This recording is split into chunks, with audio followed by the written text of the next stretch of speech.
Ayan mga katrops. So ito yung pangalawa nating mga trop, airport. So nasa Terminal 2 din ito mga katrops. So ayan o. Lipat natin ito. Ayan. Ayan mga katrops o. Philippine Airline Domestic. Okay. Yan yung hinatid natin mga katrops. So let's go. Babalik na tayo ng Makati ulit. Dahil lang. So ayan, so yung guest natin mga trops nandun na, pumasok na.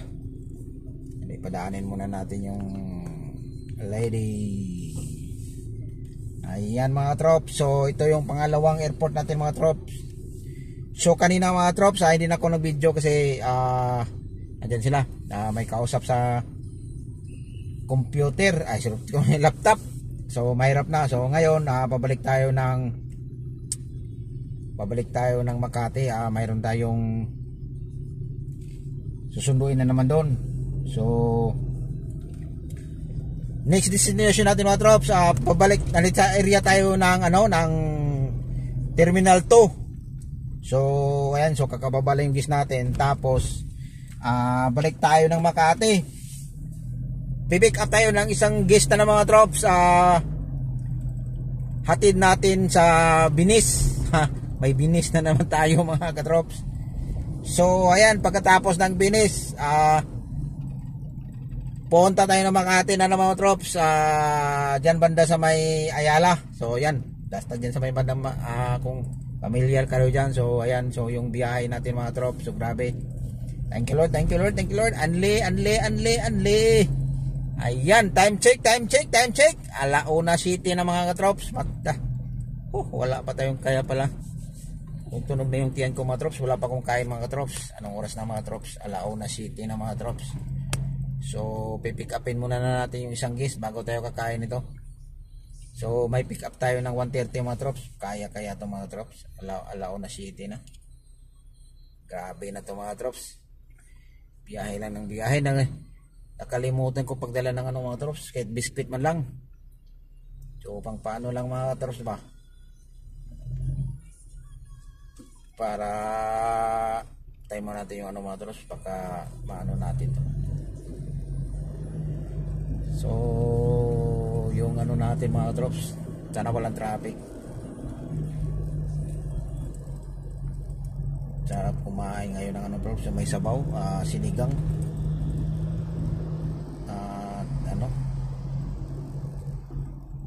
kain sana tayo.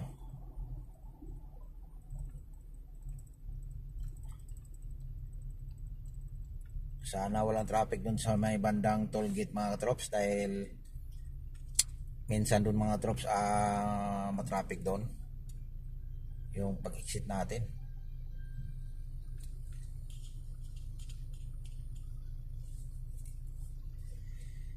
Yeah, bilis. Ito mga trops. Walang yung biyahe natin mga trops Kahit dito lang yung biyahe natin mga trops, malapitan lang. Pero minsan mga trops may dire-diretso. Kasi yung biyahe talaga natin mga trops, dito lang, airport, Alabang, QC, Makati, Binondo, BGC, yan sa Fairview, Caloocan. Dito lang sa area ng Maynila mga katrops. Ikot lang tayo dito. MUA pa, Sofitel, yung mga hotel mga trops. Minsan talaga sa tuloy-tuloy yung biyahe natin, kaya hindi tayo makakain sa saktong oras. Minsan maabutan pa tayo ng gabi, lalo na pag may mga home service, mga massage. Kaya yun yung natin mga trops. Umakit na tayo ng Skyway. Pangalawang natin ito mga trops. So kaninang umaga mga trops, dito din tayo dumaan. Tapos ngayon dito na naman ulit, kasi yun lang yung natin, mga biyahe natin mga trops.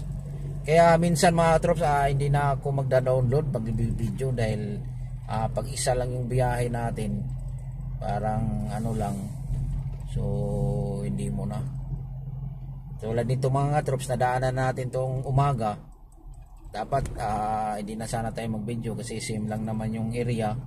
Skyway pa din. So nagbibideo pa rin tayo para mayroon tayong ipapaano sa mga followers natin, kahit ano lang biyahe natin na i-share natin sa kanila. Sa mga hindi pa nakapanood ng mga ganitong kalsada, at least alam na nila na mayroon na rin silang idea. Pero ang ano ngayon mga katrops, akala ko uulan, medyo makulimlim ngayong araw nito mga katrops. Kaninang umaga mga katrops, mga 5 o'clock, mga 5:30, grabe ang ano ng sinag ng araw dito mga katrops. Nung dumaan ako mga katrops, na-upload ko na sa video kanina. Maraming salamat sa nakakapanood ng video na yon. Ayan, so ito pangalawa. So yung mga hinatid natin mga katrops, yung sa ngayon, yung umaga at saka ngayon, domestic lang yun sila mga trops. Ano na yun mga trops, sa package na yun, tayo din na magsusundo doon.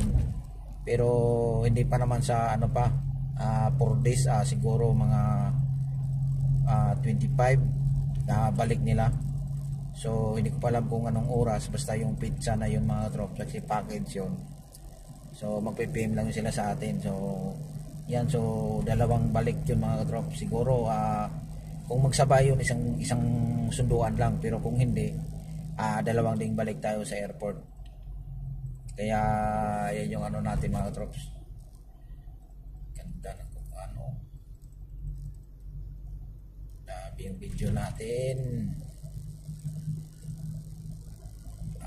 1:12 na mga katrops, wala pa tayong kain, kaya pala medyo humapit ayaw ko ano. Humapit na yung tiyan ko. Sana bumili tayo ng ano pala, Skyflex man lang. Meron tayong ano dito, tubig lang.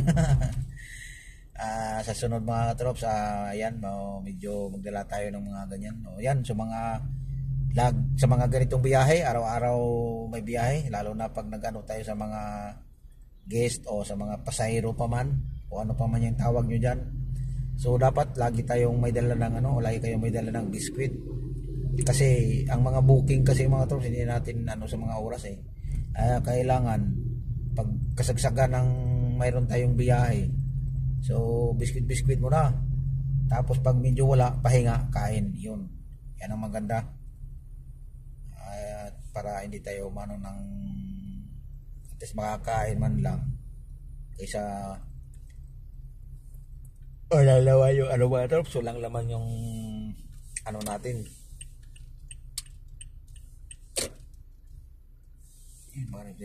Ito na yung mga sinasabi ko mga trops, bigla mag traffic dahil sa bayaran na yan mga trops. So yung isa mga trops, yan yung ETC, may nakita nyo dyan mga trops, dilaw. Pa-exit yan ang Terminal 3 mga trops. Diyan, pa-exit dyan. So kung may gis ka doon, galing ng Terminal 1 anto, tapos lipat ito sa ano, madali lang. So yan walang traffic yan mga trops. Tayo medyo mabagal ito dahil yun nga, magbabayad. Tapos ang kadalasan nito mga trops, yung hindi gumana nila yung ano, yung RFID, yung sticker. Kaya yan ang nangyari. Kahit mayroon ka na, pero wala din naman, hindi din gumana. Kaya yun lang din. Ayan mga katrops, traffic ng mga katrops. Ayan, so hanggang dito lang yung ano natin mga katrops. Video maya abang-abangan natin yung next video natin, pabinis. Dahil i-off ko muna mga katrops dahil ng traffic, so medyo matagalan tayo dito na area na to. Okay mga katrops, sa mga naniud to na diha, so mapasana all tayo, sa mga humana, sa mga pa, katulad sa akin, wala pang pananghalian, so mamaya na lang siguro. So tis-tis muna tayo ngayon. So ayan mga trops, so thank you for watching mga trops. Ingat po tayo lagi, bye bye.